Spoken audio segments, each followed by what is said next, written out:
Pemirsa, seorang wanita terseret mobil di Jalan Lodan Raya, Pademangan, Jakarta Utara. Mobil sebelumnya menyerempet mobil korban dan berusaha kabur, namun dihentikan oleh warga sekitar.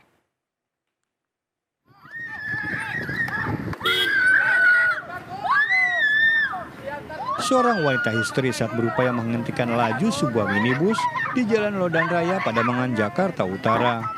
Pengemudi wanita memegang handle pintu minibus hingga terseret beberapa meter. Mundur. Pak, tadi kenapa kabur, Bang? Mendengar teriakan wanita, warga pun menghentikan minibus. Masa yang emosi nyaris menghakimi pengemudi taksi online tersebut. Kenapa, Bu? Ditabrak sama dia, dianya masih jalan terus. Mobil sebelumnya menyeret korban dan berusaha kabur. Begitu udah ngerem, dia belok mulai nyosor pantat. Terus? Sebelah kanan. Nah, sebelah kanan dia berhenti kan. Nah, aku stop. Yang mobil yang belakang itu suruh minggir. Nah, baru ibu itu suruh deketin depannya, suruh malang. Udah berbicara-bicara, ketinggal kan. Ternyata kabur. Setelah dimediasi warga, akhirnya kedua belah pihak sepakat berdamai dengan mengganti kerugian korban. Dari Jakarta, Sofyan Firdaus melaporkan. Video bule diduga melakukan aksi perusakan sebuah rumah milik warga di Kabupaten Gianyar, Bali viral di media sosial. Bule yang diketahui asal Alaska tersebut nekat menyuruh sejumlah pekerja untuk membongkar atap bangunan rumah warga lantaran kesal tidak diizinkan memperpanjang sewa rumah.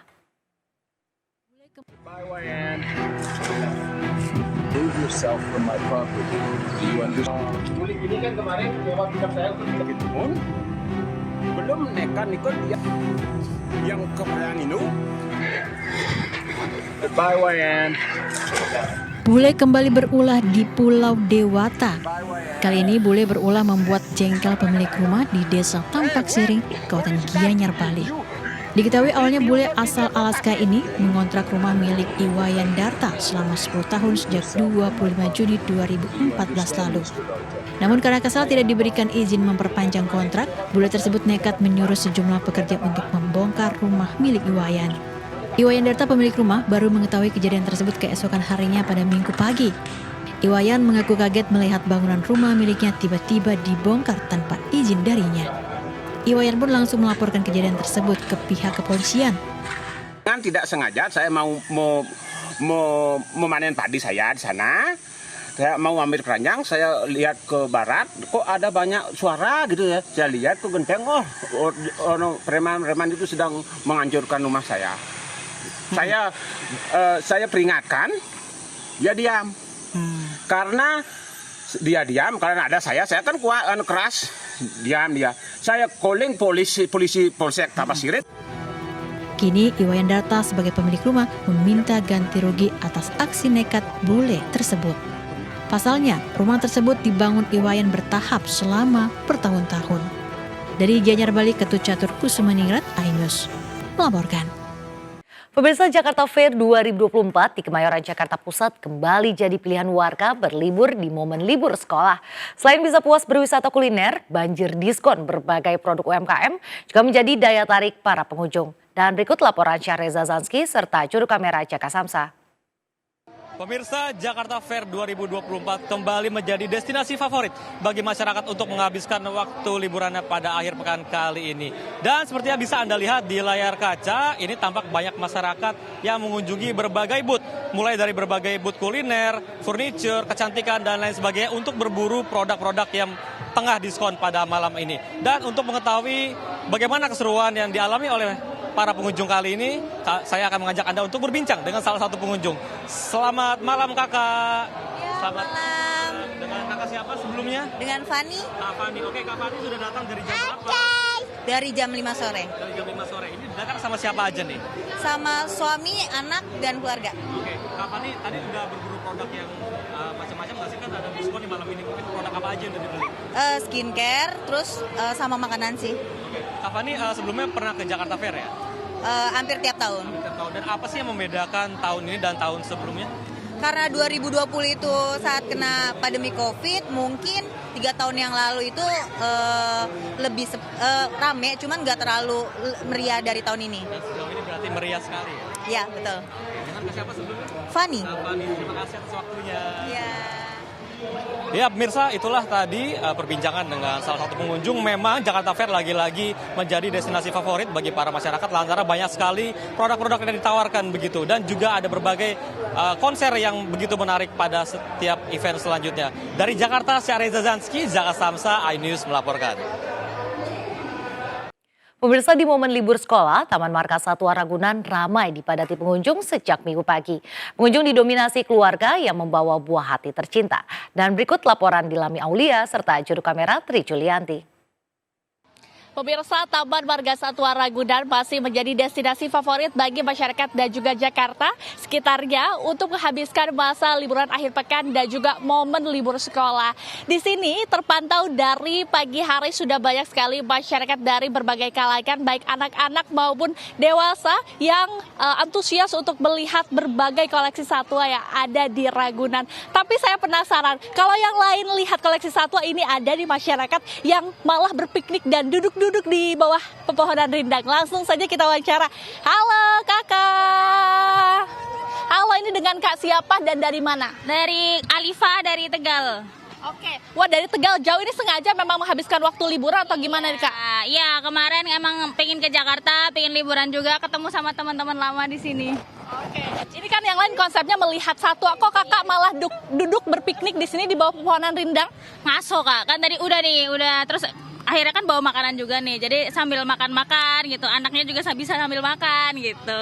Tadi udah lihat apa aja nih Kak koleksi satwanya? Tadi udah lihat jerapah, terus tadi di jalan lihat gajah, ada orangutan juga, banyak, ramai banget lagi. Oke, pasti seru ya Kak ya? Iya. Oke, terima kasih banyak Kakak. Pemirsa, memang Taman Marga Satwa Ragunan ini dijadikan destinasi karena harganya yang lumayan murah di Rp4.000 untuk dewasa dan Rp3.000 untuk anak-anak. Kemudian untuk tiketnya sendiri Anda bisa langsung beli tiketnya secara langsung di sini dengan harga yang cukup terjangkau tersebut. Dan jika Anda pemirsa yang ingin berkunjung ke Taman Marga Satwa Ragunan, ini hendaknya untuk memperhatikan anak-anak dan selalu membuang sampah pada tempatnya. Dari Jakarta, Dilami Aulia, Tri Julianti, iNews melaporkan. Pemirsa, ombak besar terjadi di Danau Toba Samosir, Sumatera Utara. Ombak besar terjadi akibat cuaca buruk dan diduga dampak terjadinya gempa tektonik hingga 52 kali di wilayah Samosir.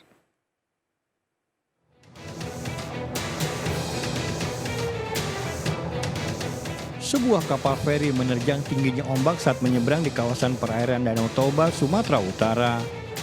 BMKG wilayah 1 Medan mencatat, sejak Sabtu malam hingga Minggu pagi kemarin sudah terjadi 52 kali aktivitas gempa di Kabupaten Samosir dengan magnitudo 3,9. Gempa tektonik ini mengguncang kawasan Samosir dan berdampak terhadap cuaca serta tingginya ombak di Danau Toba yang sempat mengganggu penyeberangan. Samosir mulai dari pukul 23.34 tadi malam sampai dengan pukul 9 hari ini sudah tercatat 52 kali kejadian gempa bumi dengan variasi magnitudo 1,6 hingga 3,9 paling besar. Kemudian sampai dengan saat ini pukul 10 sudah terjadi 4 kali kejadian gempa bumi yang dirasakan di daerah Samosir. Kemudian belum ada laporan kerusakan dari masyarakat maupun dari pihak BPBD. Masyarakat diimbau berhati-hati ketika beraktivitas saat cuaca buruk. Dari Medan, Sumatera Utara, Ahmad Ridwan Nasution melaporkan. Pemirsa, almarhum Tanri Abeng dimakamkan di makam keluarga yang terletak di Tanri Abeng University. Sebelumnya almarhum ditawarkan untuk dimakamkan di Taman Makam Pahlawan. Namun almarhum memilih untuk dimakamkan di makam keluarga bersama dengan almarhumah istrinya.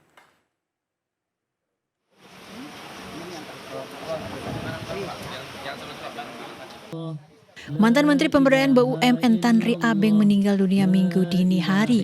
Jenazah almarhum dimakamkan di pemakaman keluarga di kawasan Tanri Abeng University yang merupakan universitas yang didirikan almarhum di Jalan Swadharma Raya, Jakarta Selatan. Jenazah Tanri Abeng dimakamkan Minggu siang kemarin pukul 12.30 waktu Indonesia Barat. Emil Abeng yang merupakan putra sulung Tanri Abeng menyampaikan almarhum sebelumnya ditawarkan untuk dimakamkan di Taman Makam Pahlawan, namun menolak dan memilih untuk dimakamkan di makam keluarga bersama almarhumah istrinya. Ditawarkan untuk ditempatkan di Taman Makam Pahlawan, tapi dia merasa bahwa pahlawan itu bisa di mana saja. Kebetulan kita ada makam keluarga di Tandri Abeng University yang dimana kebetulan almarhum ibu saya di sana, jadi akan dimakamkan di sana. Sebagai mantan Menteri Pemberdayaan BUMN di era Soeharto, sekaligus pengusaha yang memiliki hubungan baik dengan para koleganya, pemakaman almarhum dihadiri sejumlah tokoh dan para pejabat. Tandri Abeng meninggal dunia di usianya ke-82 tahun. Dari Jakarta, Wenda Nura, Yudi Permana, iNews, melaporkan. Pemirsa, 15.000 peserta dari dalam dan luar negeri mengikuti lomba lari 10 km di Jakarta. Acara tahunan dalam rangkaian Hari Ulang Tahun Jakarta ke-497 semakin meriah dengan euforia warga.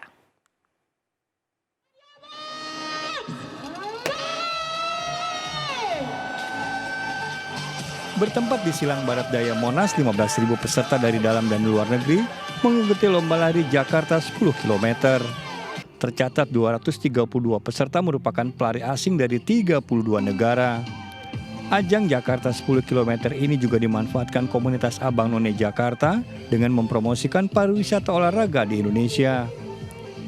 Ini lagi ngikut Jakarta International Marathon, itu keren banget. Dan buat teman-teman pelari di luar sana, jangan lupa kita selalu support pariwisata olahraga di Indonesia, di mana kita tahu tahun ini itu ada berbagai macam wisata olahraga, yaitu ada di Borobudur, ada di Jogja, ada di Bali. Mari kita support olahraga pada pariwisata di Indonesia untuk kedepannya. Antusias yang tinggi menjadikan pengalaman tersendiri bagi para peserta. Seru banget, pokoknya endorfin parah, happy, jalanannya bersih, terus banyak supporternya juga. Seru lah pokoknya. Buat kita lebih sering olahraga.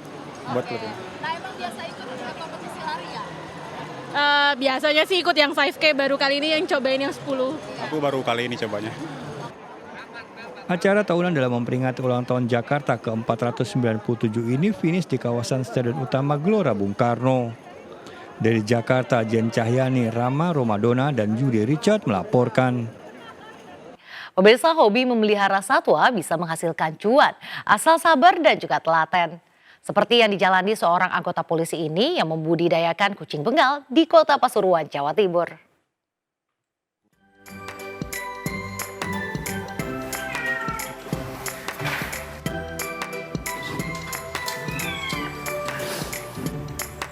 Usai menjalani tugas sebagai aparat penegak hukum, Aibda Agung Setio Raharjo pulang ke rumahnya di Jalan Wahidin Sudirohusodo, Kota Pasuruan, Jawa Timur. Langsung mengontrol hewan peliharaannya, kucing Bengal, berasal dari California, Amerika Serikat. Salah satu usaha sampingan berawal dari hobi memelihara kucing ras. Ia tak segan membersihkan kotoran di dalam kandang di teras rumahnya, memberi cairan vitamin pada anak kucing, mengobati mata, dan memberi makanan serta minuman kucing. Meski karakter kucing Bengal garang, namun di tangan anggota polisi ini terlihat jinak, diajak main, digendong, serta dipijat kepalanya. Bengal ini satu, bulunya pendek, tidak mudah rontok. Terus Bengal itu eksotis, warnanya seperti macan. Terus daya tahan tubuhnya juga beda dengan kucing ras lainnya seperti Persia ataupun Peknos lainnya. Ini kan kucing hybrid, jadi silangan dari kucing Afrika dan Rusia. Agung memiliki 28 ekor kucing anakan dan indukan dengan bermacam-macam warna bulunya. Untuk harga anak kucing jantan 2 juta hingga 20,5 juta per ekor, tergantung dari warna bulunya. Sementara anakan kucing betina lebih mahal, 3 juta rupiah per ekor, karena bisa diternak. Bapak dua anak ini mampu menghasilkan uang puluhan juta rupiah per bulannya. Usaha sampingan ini bisa ditiru anggota polisi lainnya sebagai kado HUT Bayangkara ke-78. Dari Pasuruan, Jawa Timur, Jaka Samudra melaporkan. Perayaan kelulusan sekolah identik dengan coret-coret baju seragam. Namun di Cilacap, Jawa Tengah, para pelajar SMP justru menyumbangkan seragam dan peralatan sekolah yang layak pakai kepada adik kelas yang membutuhkan.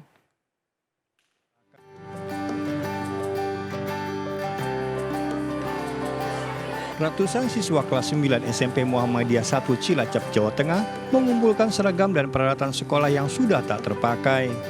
Ratusan pasang seragam dan peralatan sekolah ini akan disumbangkan kepada adik kelasnya. Terkumpul lebih dari 200 paket seragam sekolah serta seragam olahraga. Karena bajunya juga kan udah nggak dipakai nih, terus juga masih bagus-bagus. Kalau misalkan didiemin doang kan sayang, ngomong di rumah atau dicoret-coret juga sayang kan. Jadi lebih baik disumbangin ke adik-adik kelas yang butuh bajunya. Aksi ini bertujuan menanamkan jiwa sosial dan saling membantu kepada sesama. Untuk tidak melaksanakan kegiatan yang negatif, seperti misalnya coret-coret, lebih baik dialihkan ke menyumbangkan baju yang masih baik, yang masih pantas pakai untuk adik-adiknya atau sekolah lain. Nah, di sini muncul penanaman karakter untuk peduli dengan yang lain. Tanamkan sikap peduli kepada sesama sejak dini. Dari Cilacap, Jawa Tengah, Heri Susanto melaporkan. Momen libur sekolah, kami ajak Anda berwisata bahari di Pulau Dutungan, Kabupaten Baru, Sulawesi Selatan. Selain menyuguhkan hamparan pasir putih dan beragam olahraga air, menariknya pengunjung bisa bersnorkeling dan juga menyelam menikmati pesona ikan warna-warni dan juga terumbu karang. Penasaran? Berikut liputannya.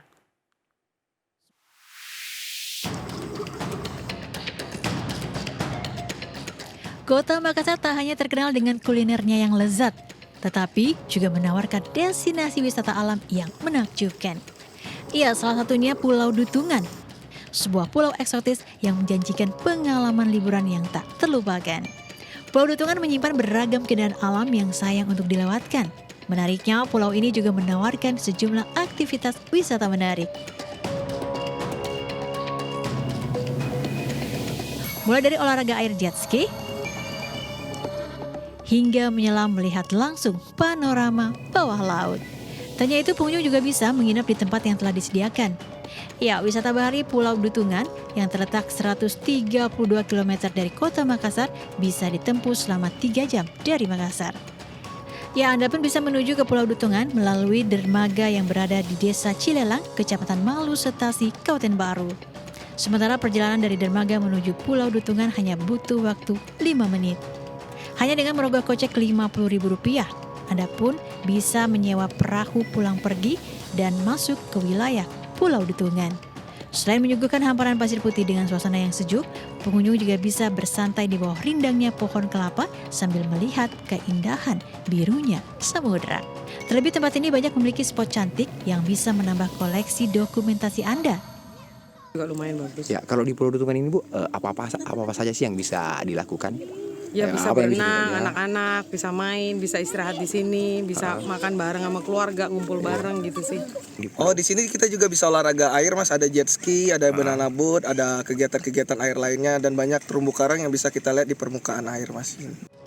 Nah, ada baiknya bagi Anda yang berencana berlibur ke Pulau Dutungan agar melakukan reservasi terlebih dulu. Ini dilakukan karena pengelola membatasi jumlah pengunjung, yakni maksimal 1.000 orang per hari. Gimana, Anda tertarik menghabiskan liburan menikmati eksotisme Pulau Dutungan? Dari Kabupaten Baru, Sulawesi Selatan, Udin Syarudin, iNews melaporkan.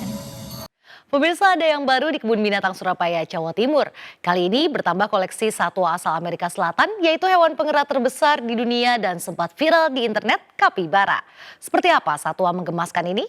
Berikut liputannya.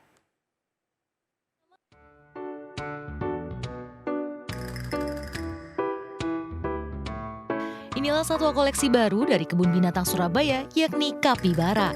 Ada 2 satwa kapibara berjenis kelamin jantan dan betina bernama Samara dan Samiri. Sebelum diperkenalkan kepada masyarakat, sepasang kapibara ini sudah dikarantina selama beberapa hari dengan pantauan perawat satwa dan dokter hewan Kebun Binatang Surabaya. Tujuannya untuk melihat kondisi kesehatan dan perilaku satuannya. Kedua kapibara tersebut juga diberi vitamin dan makanan yang cukup. Sementara kandang kapibara juga dibuat semirip mungkin dengan habitat aslinya, yaitu di daerah rawa atau yang dekat dengan perairan. Karena kapibara memiliki area yang luas dan disediakan kolam untuk memenuhi kebutuhan berendamnya, mengingat kapibara merupakan satwa jenis semi-akuatik. Kapibara ini merupakan salah satu satwa unik import ya. Ini hidupnya dia dari Amerika Selatan. Ya, jenis mamalia atau binatang pengerat. Orang awam itu tahunya ini pokoknya tikus ya, tapi bobot juga. Mamalia pengerat, makanannya juga jenis satwanya adalah herbivora, makanan rumput, buah-buahan. Banyak pengunjung yang penasaran karena belum pernah melihat hewan kapibara yang memang merupakan hewan asli daerah tropis dan lembab di Amerika Selatan. Hewan ini banyak ditemukan di daerah timur Andes, Kolombia, Venezuela, Uruguay, dan Buenos Aires, Argentina.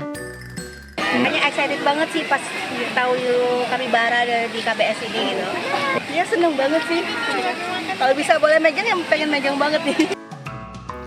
Penambahan koleksi satwa kapibara ini sebagai upaya Kebun Binatang Surabaya meningkatkan kualitas koleksi satwa yang ada sehingga dapat memberikan pengetahuan dan pengalaman yang lebih menyenangkan bagi para pengunjung. Dari Surabaya, Jawa Timur, Hari Tambayong melaporkan. Semarak peringatan HUT Jakarta ke-497 tak henti-hentinya digelar. Bukan hanya di kawasan wisata, peringatan HUT Jakarta juga dirayakan di pusat perbelanjaan, salah satunya di kota Kasablanka. Melalui Festival Great Sale, pameran fashion dan kuliner khas Jakarta digelar dengan potongan harga menarik.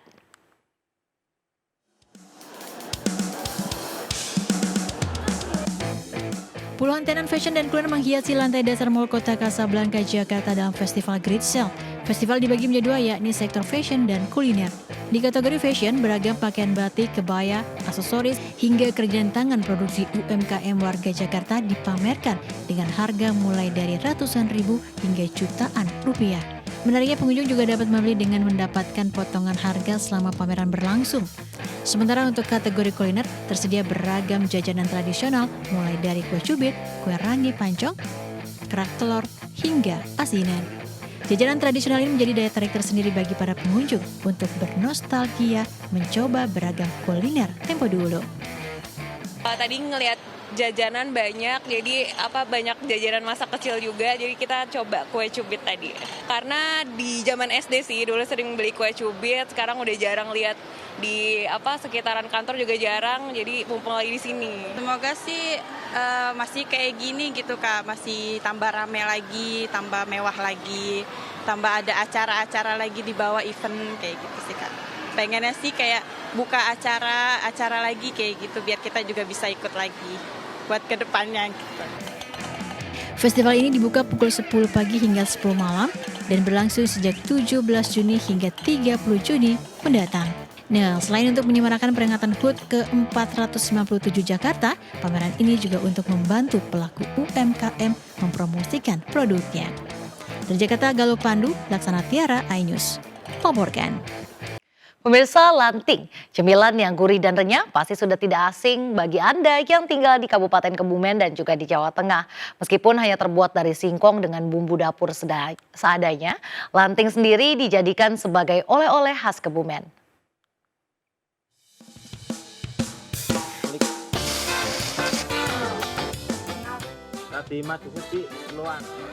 Rasa lanting yang gurih dan renyah paling enak untuk camilan di waktu santai. Lanting juga cocok dijadikan lauk sebagai pengganti kerupuk. Rasa gurihnya akan membuat makanan lebih nikmat dan menambah selera makan. Awalnya, lanting hanya tersedia dalam satu rasa, yaitu rasa bawang.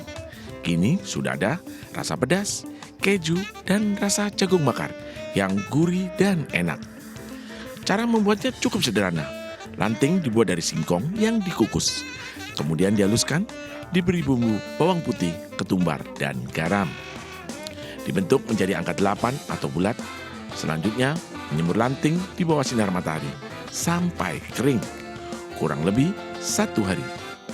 Lanting digoreng dengan minyak panas hingga berwarna kuning kecoklatan. Terakhir, angkat dan tiriskan. Diamkan sesaat.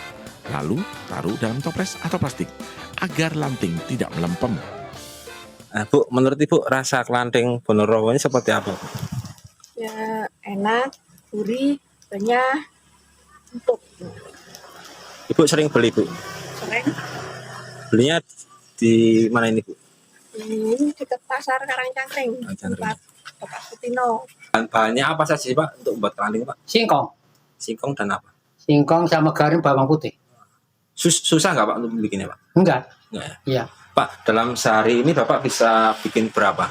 1 kintal. Harga lanting cukup terjangkau, mulai dari Rp16.000 hingga Rp35.000 per kilogram, tergantung kualitas dan tempat membelinya. Dari Kebumen, Jawa Tengah, Joy Hartoyo melaporkan. Meski dengan keterbatasan fisik, namun bagi Irma Suryati, warga Kebumen, Jawa Tengah, tidak menjadi penghalang untuk menekuni usaha kerajinan keset. Usaha yang dimulai sejak muda mampu meraup cuan hingga ratusan juta rupiah per bulan.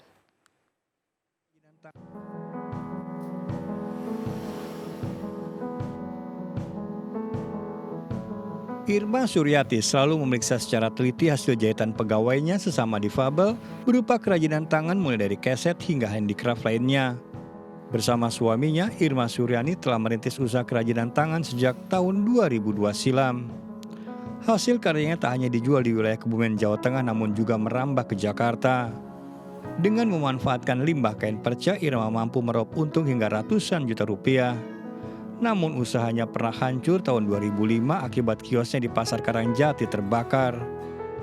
Tak ingin larut dalam kesedihan, Irma memindahkan lokasi usahanya ke kawasan Desa Karangsari, Kebumen, Jawa Tengah yang merupakan kampung halaman suaminya. Selain memasarkan karyanya secara langsung, Irma juga memanfaatkan media sosial. Usahanya terus berkembang hingga mempekerjakan 300 difabel. Akhirnya daripada saya melamar kerja selalu ditolak, lebih baik saya menciptakan lapangan kerja sendiri. Dan pada saat itu karena saya kan aslinya kelahiran dari Kabupaten Semarang. Nah di Semarang itu kan banyak limbah garmen pabrik yang mencemari lingkungan seperti itu. Lah saya mempunyai inisiatif, saya mencoba membawa kain perca itu dibawa pulang. Akhirnya saya mengotak-atik kain perca itu dijadikan keset.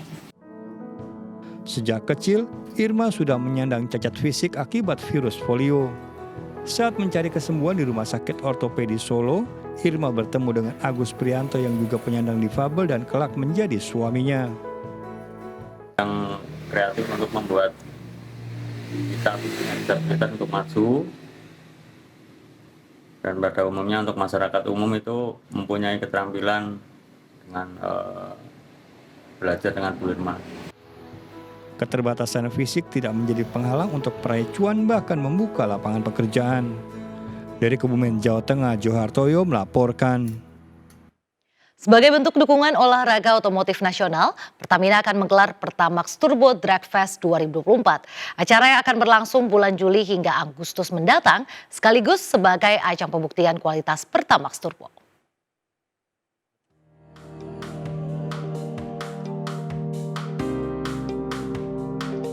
Dua pebalap nasional Rifat Sungkar dan Shane Gelael menghadiri peluncuran Pertamax Turbo Drag Fest 2024. Acara tersebut sebagai ajang pembuktian kualitas performa Pertamax Turbo. Lomba akan diselenggarakan 3 kali mulai bulan Juli hingga Agustus mendatang. Lapangan terbang di Cicangkal, Bogor menjadi lokasi pertama diselenggarakannya lomba pada tanggal 13 dan 14 Juli. Kemudian dilanjutkan di lapangan udara Wiryadinata pada tanggal 27 dan 28 Juli mendatang. Terakhir pada tanggal 17 sampai 18 Agustus 2024. Penyelenggaraan Pertamax Turbo Drag 2024 ini merupakan bentuk komitmen perusahaan dalam mendukung perkembangan motorsport dan olahraga otomotif di tanah air. Drag race dibagi menjadi 2 kategori, yakni mobil dan motor yang terbagi dalam 10 kelas. Produk berkualitas dari Pertamina dan mereka bisa membuktikan sendiri, dan tentunya Pertamina akan selalu berkomitmen menjadi bagian dari perkembangan industri otomotif dan olahraga otomotif di Indonesia. Pemenang Pertamax Turbo Drag Race 2024 mendapatkan hadiah uang tunai dan juga berkesempatan nonton MotoGP Indonesia secara langsung di sirkuit Mandalika pada bulan September 2024 mendatang. Dari Jakarta, Tim Liputan melaporkan. Pemirsa, mengabdi pada masyarakat bisa dalam bentuk apapun. Seorang polisi di Kabupaten Buton, Sulawesi Tenggara menjadi tenaga pengajar sukarela di sekolah dasar. Kurangnya minat siswa datang ke sekolah membuat Aibtu Mardianto Putro Mudakir tergerak membantu guru di sekolah tersebut di sela-sela tugasnya sebagai polisi.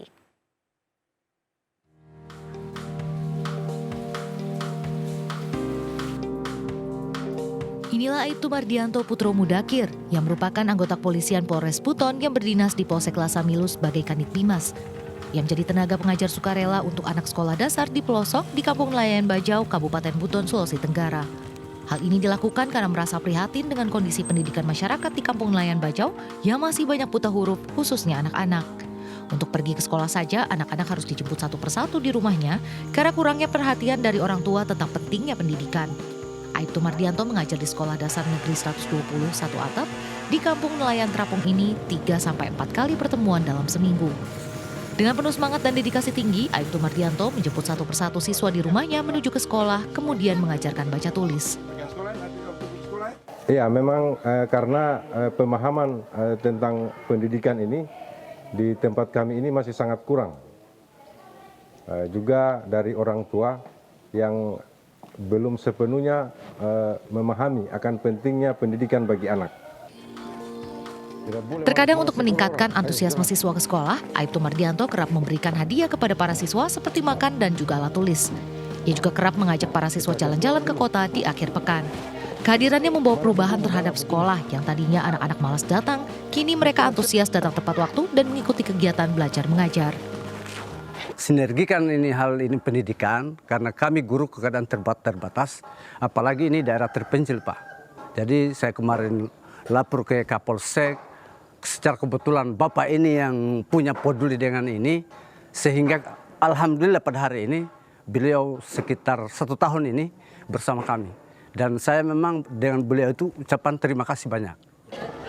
Aktivitas Aibtu Mardianto selalu direkam dan diunggah ke media sosial miliknya dengan harapan orang lain bisa peka terhadap lingkungan sekitar, terutama soal pendidikan. Dari Kabupaten Buton, Sulawesi Tenggara, Andi Eba, iNews melaporkan. Kajian Artificial Intelligence atau kecerdasan buatan Islami menjadi fokus aktivitas keilmuan di Aula At-Taqwa Sriwijaya di Kebayoran Baru, Jakarta Selatan. Pusat kajian ini akan mencetak generasi-generasi yang mampu membangun peradaban sesuai zaman.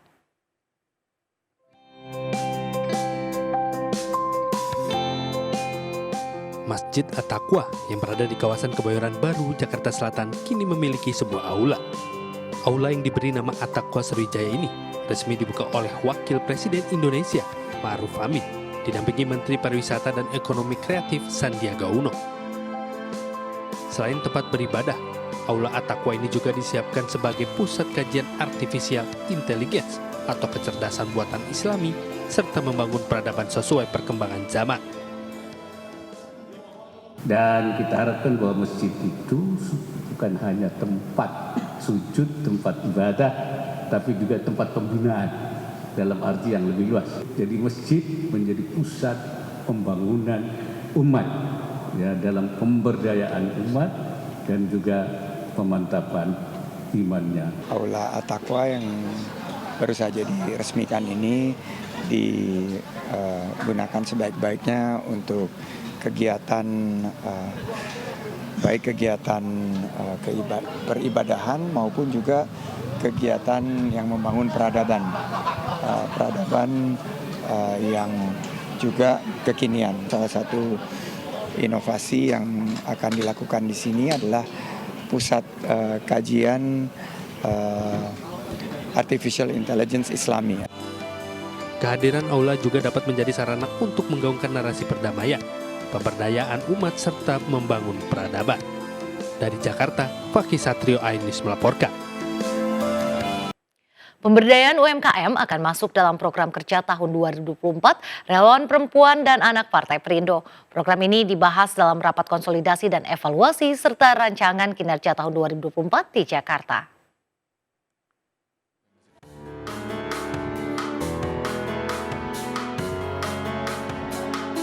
Organisasi Sayap Partai Perindo RPA Perindo menggelar rapat konsolidasi dan evaluasi serta merancang program kerja tahun 2024 di Gedung MNC Tower, Jakarta Pusat.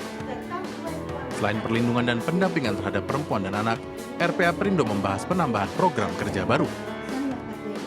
Satu bidang yang baru yaitu bagaimana UMKM. Jadi kesejahteraan itu dimulai dari dalam dulu.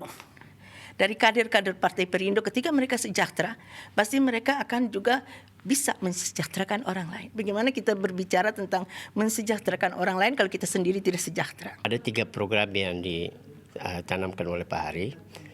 turun ke masyarakat untuk sosialisasi pendidikan, lalu soal masalah hukum, dan satu program lagi, program untuk UKM. Ya, UKM itu sangat penting. RPA Perindo juga memantapkan posisinya sebagai garda terdepan dalam memberikan pendampingan dan perlindungan hukum terhadap anak dan perempuan secara gratis. Dari Jakarta, Ismalia, Ade Supriyatna, iNews melaporkan.